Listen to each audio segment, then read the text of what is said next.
Hello, everyone. My name is Mick McMahon, and along with Phil Harder, today we're going to be discussing implementing a student engagement assessment tool, which is really going to help your students participate in class.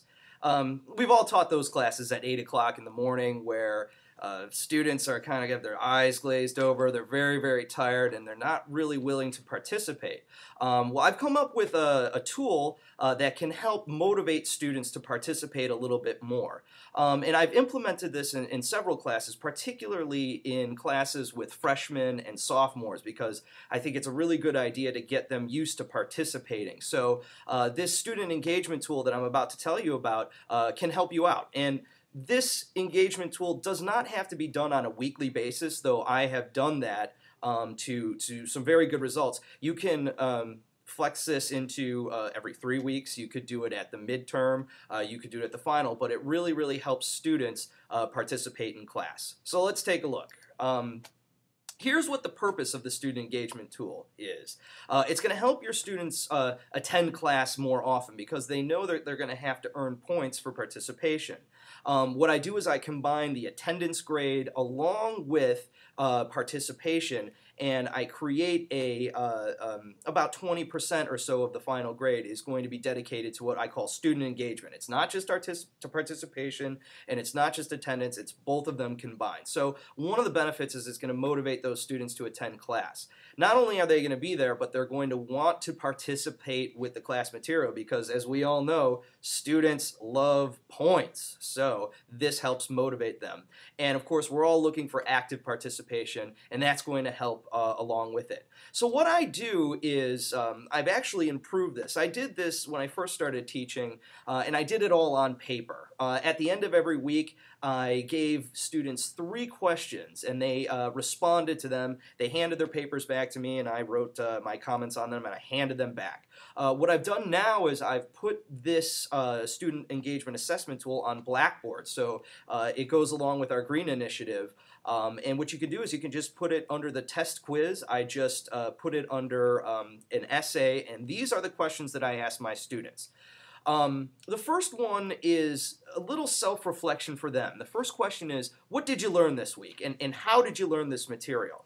Now, this is good not only for the students to get them to reflect on their assignments, but it also is helpful for me as an instructor because I take a look at how they actually learned this material. Perhaps they learned it through a discussion in class. Maybe they learned it by reading the textbook and answering questions. Maybe it was by participating on Blackboard's discussion board. Anyway, I learn about the process of how they learn this material, okay?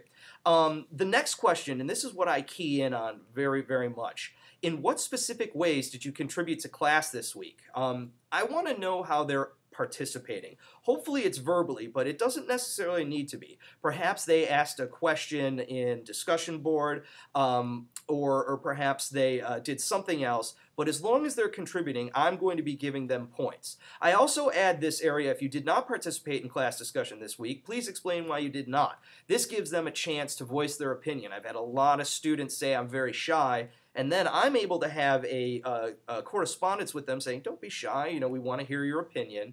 And so I'm able to do that. And this is what I'm really keying in on for the participation points. The last question is always interesting. I ask them to grade themselves based on their classroom participation. It's very interesting. Students are somewhat hard on themselves, but you get an understanding of where they think they are. And they know if they're not participating that they need to get a little bit more into it. So this is also great because, as I said before, we can have a nice correspondence going throughout the week because on the modify comments section of Blackboard, they see exactly what it is that I'm looking for. So these are the actual questions, and I'd be happy to email you this document, or you can take them right here from this ScreenFlow presentation. So here are some more benefits that the students get out of it. By reflecting on that subject matter, it helps the students retain it. They're writing about it, they've experienced it through the week, and then they're writing about it. It fosters critical thinking. We're always thinking about making an argument and then supporting that argument. Well, that's what this does. It inspires classroom participation and active learning. This is something that we all want. We don't want those boring classes, and students don't want those boring classes either. And this helps participation in class.